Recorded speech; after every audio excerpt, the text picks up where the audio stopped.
Well, you guys got me. I wasn't going to do a video on Christmas, but hey, whatever reason I could do to get in front of you guys, because you guys have been just a dynamic force for Blue Ridge Silverhound.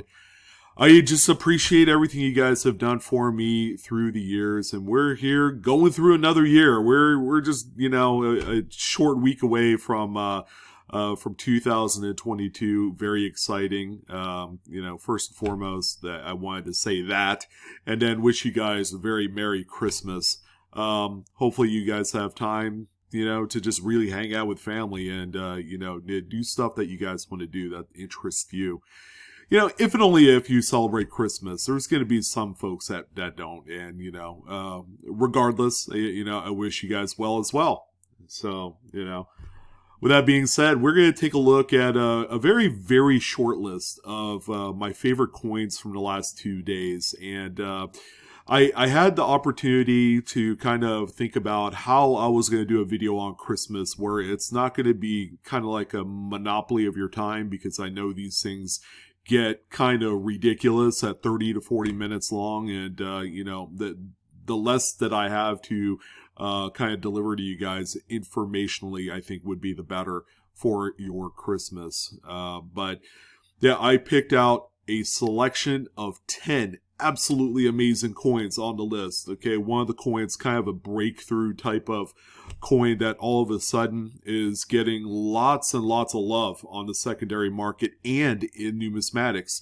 We're going to talk about it as well, along with a few of the other kind of like staples. These are like coins that sell week in, week out, which kind of tells us one thing: they're not particularly rare. So this is going to give you guys some sort of open door for you to find coins that you can either add to your collection as kind of like a really nice piece, a really nice chase piece, or perhaps a coin that you could turn and flip for a nice sum of cash. All right. We all love that. And I know it's kind of like late to talk about, buying for the holidays and saving up for Christmas, but it's never too late to make a few bucks in the process. So the market, is good. It's great. There's really not a whole lot else to say other than it's extremely healthy at all price levels. Even from the cheapest coins that are legitimate errors and varieties, have been taking center stage here this year. And I foresee that trend continuing on into 2022. We have a brand new year of more coins. We have a brand new quarter series that drops, and then hopefully more crappy quality controls to kind of help us along in our quest to find some pretty neat errors. So I figure without further ado, we're going to jump right in. Again, all the coins are raw. Nothing's graded. We don't normally take a look at graded coins in these lists because it's just too prohibitively expensive to do. And it really does not guarantee that you'll make more money if you grade a coin. Okay. Number two, all the coins are raw images that you see on here. Some of the coins may appear a little bit out of focus or fuzzy, and that's okay. But at least you guys get to kind of identify that fine line of just poor image quality and what is acceptable for eBay standards. So that way you guys can really know what that line is.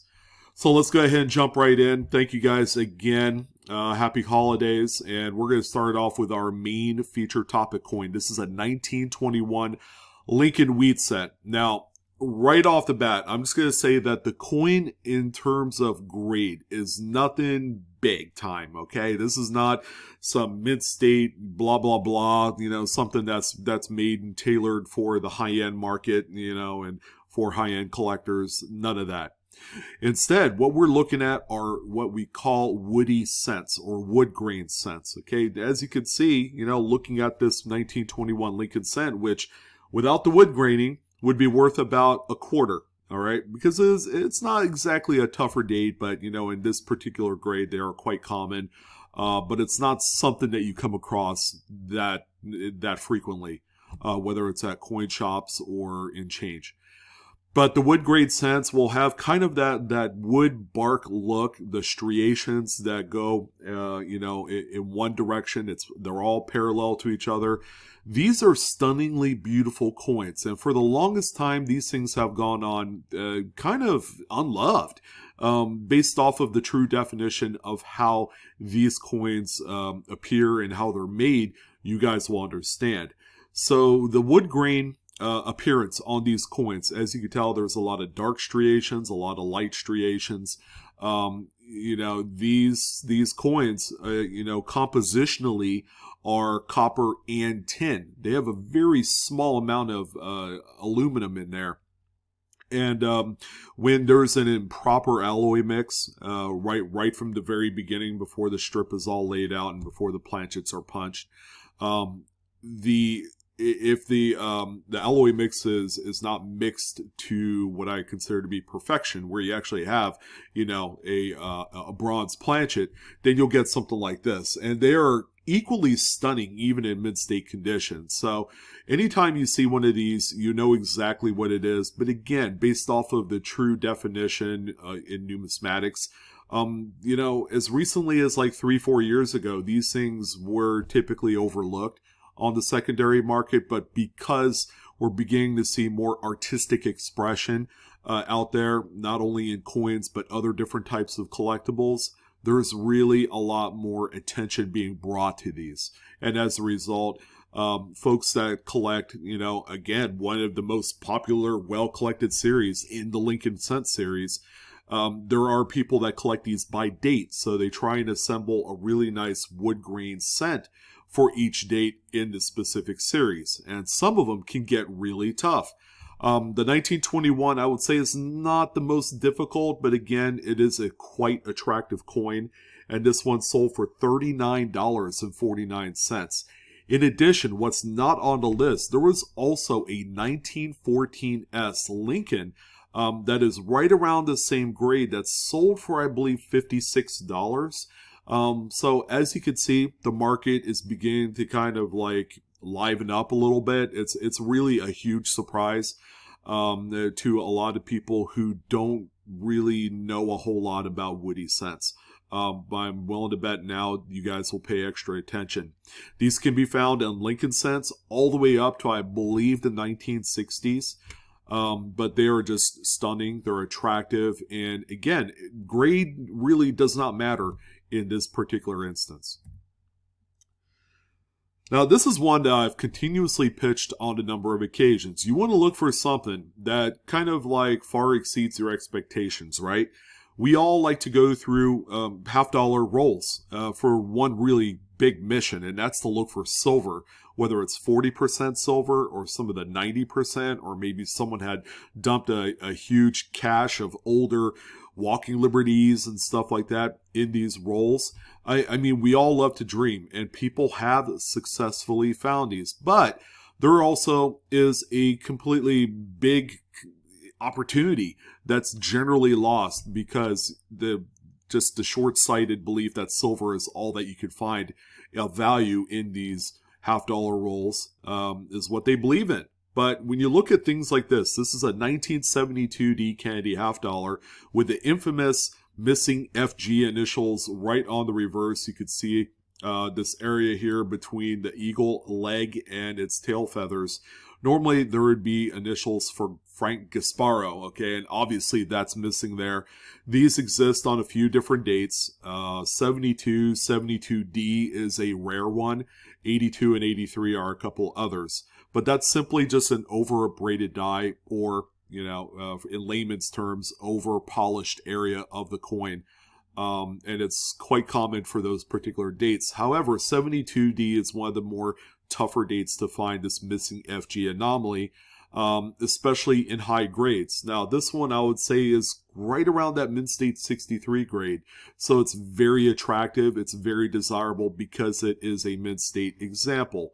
It's not the most attractive example, but again, because of the appearance, the luster, the lack of wear, This one is going to be targeted by people that just want an example without having to break the bank. This one sold for $60, which if you're going to equate that to 90% silver halves, you know, that's about $8 or $9.50 there. So, I mean, if you overlook stuff like this, you'll never realize the full potential of $half-dollar boxes. You got to make sure you look for those varieties as well. Now, here's a quick little update on the 2021 Tuskegee Airmen strike-throughs. Okay, we're here at the end of the year. People are kind of gearing up for the 2022 coins, but this one's still relevant. Although, you know, some of the more major ones like this aren't quite achieving the $250 to $300 range anymore. These still command a nice chunk of money. So you see a couple of different strike-through events. Right here on the reverse. Again, this is that coincidental burning building strike-through error that people like to see. And these were really hot a few months ago, and they've kind of cooled down a little bit. So if you're looking to pick up an example, I'm happy to say that this might be the perfect time to do so. This example sold for $107, and that's with 8 bids. So it's a tremendous fall from grace, but it really, in reality, might be kind of like that little open window where you could pick up something like this in mid-state condition. Because once the new quarters come out, these things are going to get beat up even more, and they're going to be worth less. So, little word to the wise, if you got it, maybe hold on to it for a little longer. If you need one, now might be the time to buy one. Now, this is the only piece of currency on the group, I believe, and it is. This is a 1988A $1 Fed Reserve note. Just simply, it's a $1 bill, but take a look at the third print, which is the serial numbers, the district seals, and then the quad corner numerals, the 4 6s. We have a little bit of a misalignment going on here. So that third print misaligned a little. You have a certain one. The 6s are overlapping the first print design, which is desirable when it comes to misaligned prints. What makes this one even more special is the fact that it is indeed a web press note. All right, this is a kind of like experimental type of note. You can tell based off of the printing plate number is to the right of the word trust on these, as opposed to the regular non-web press notes. They have them on the bottom right corner of this one design right here. So that's how you can tell if you have one or the other. So what really is a web press note? Well, under normal, if we use like today's standards of printing notes, okay, there's 32 notes printed on a sheet. All right, it's like printing business cards on a sheet and then cutting it down, right? In this particular case, today's standards are 32 up on a sheet. They get cut down and then they get bundled into packs and so on and so forth. The web press experimentals, they actually used kind of like how they used to do newspaper print, is that it would feed off of a roll as opposed to individual sheets. So this web press continuously fed roll of paper would get struck or printed rather. We're not talking coins here, but it would get printed and then cut down subsequently later on down the line. So it was kind of like, you know, a different way of trying to produce these. They were trying to kind of measure out costs and all that stuff. They ended up going back to the single sheet 32 up style of printing even to this day. But it's a web press. It's got that misaligned third print. And it's in really nice shape. This one sold for $115.26. And that's with 4 bids, ladies and gentlemen. Really nice. Here's a 1929S Mercury dime. This one right here, ladies and gentlemen, is a nice, seldom seen broad strike. All right, that's really all that it is. It's very attractive. It's in decent shape, probably a high-end AU example. But again, you know, broad strikes, these things are collected. Less about date, but just having an example of a broad strike in an obsolete type coin, you know, item. This one right here sold for $163.35, and that's with 15 bids. There's a lot of activity on this one. Now, this seems like just your run-of-the-mill 90% silver 1964D Washington quarter, right? I mean, it doesn't look like anything special. It looks like something that I found in my scrap silver supply. We all liked 90% silver, and so did a lot of people back in the day. However, when you turn the coin into a completely different perspective here, so it's at an angle, you could see just an attached lamination piece right there. So it's like a half clamshell that eventually turned into just what is a large lamination. Now, what's cool is it's still stuck on there. This thing was not peeled away. That would skew the value of the thing quite a bit. But this one right here sold for $33.85, and that's with 4 bits. Believe it or not, these show up pretty frequently in large, like, bulk silver buys. Make sure you really pay attention to any size lamination, curved clip, these minor errors. They're all worth a lot more than the melt silver value. All right, our friends north of the border, getting a little love here. This is a 1968 Canada 1 cent, 1 penny, 1 everything. I mean, this is a real winner in my book. Canadian error coins are beloved north of the border. There's a lot of people that collect these up there. And the market is quite healthy on them, believe it or not, compared to comparable U.S. coins. These generally command anywhere from 1.5 to 2x the value of a U.S. coin, which is phenomenal. But this one is off-center by about 15-20%. It's in really nice shape, and this one ended up selling for $49.63 U.S., and that's with 10 bids. And of course, we got another Wounded Eagle on tap here. These are on the 2000p first year Sacagawea gold dollars. This is also referred to as the FS901 in the Cherry Picker's Guide. It's really just a pair of die gouges that goes through the breast feathers of the eagle here, and a little smaller die gouge. These are kind of like a long, very thin spear-like gouge. Really neat. Very well collected and very common. I mean, these things have been selling like hotcakes. People are finding these all over the place in those just unloved bags, in a soda machine out of all places. You name it. These are all over the place. This one, a best offer was accepted. The original asking price was $133.50. I would imagine this one sold for right around $100, maybe $110. And the coin, I would say, is in mint state condition. It's got a lot of luster, very little wear. Just a really nice piece. All right, so, we had the Tuskegee Airmen. How about we take a look at the Crown die chip? Now, I'm going to say this for the very first time. This is a different progression of this die chip, and that's the real reason why it's on here. Otherwise, I probably wouldn't be talking about this coin. But this is one of the most popular designed coins of 2021, and as you guys know, there's that big hamburger die chip right on top of Washington's head on the reverse that seemed to be making headlines. And it's, they've come back down to earth a little bit value-wise. $100, $150 for the fully late-stage chip. But this one right here is one I haven't quite seen before. This is a different size progression. Not only that, there's a few different little chips that kind of combine as a whole. There's even a couple right here. This one is just amazing. I've never seen this one, so it's sold for a nice chunk of money. In this case, $33.99. There's nothing to really turn your nose away at. I mean, it is $34. It's a very good looking coin, and these are new. These are out there. It's free, easy money if you could find any example. But my top coin of the week, of the week, probably the month, is going to be this 1976 Bicentennial Drummer Boy quarter.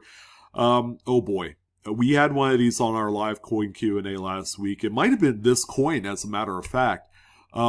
Any error, like I said, any error that you could find on one of the most popular modern quarters is going to fetch a bunch of money and eyeballs and attention, and boy, did this one do just that. Take a look at the coin. It's in very nice high-grade mint state condition. There's a few little carbon spots, but overall, it really doesn't detract too much from the overall appearance of the coin. What's cool is it doesn't have a date, but you know what it is. It's very identifiable because of that reverse. The only kind of X factor is this a Philly or a Denver? I'm willing to bet it's probably a Philadelphia, but we've also seen off-center struck Denvers as well. So that's really the only, if you had to really say a negative, that'd be it. But this one really, really surprised the heck out of me. It's sold for $575.77 with 48 bids. I'm telling you, if you had, like, say, a 1977 with this same off-center spread, which looks to be about 40-45%, it wouldn't obtain $500. It wouldn't even obtain $100. You'd probably be looking at about $50 to $75 for a 1977. So that is kind of like the huge price swing from one common date to the Bicentennial and, back around. These are just highly collected. They seem to be a little bit more scarce, as an error than any other date of Washington quarters. So I'll give them that. But you put like all these different intangibles together and you get something that really cooks in the secondary market. $575.77, 48 total bids. This thing was active. But that is our number one coin of the week. But that's going to go ahead and do it. Merry Christmas, guys. I'm your host, Sean, with Blue Ridge Silverhound. Like, share, subscribe. As always, thank you for all the views and support in 2022. Yeah, we have a whole week of videos to go before we close out 2021. It was kind of a newsworthy type of year, and I'm glad I was able to kind of be a contributing, piece to it, to deliver the best kind of news in a timely manner that I could. So thank you guys. Have a wonderful Christmas. Enjoy your upcoming week, and I'll see you guys on the next video. You guys take care now.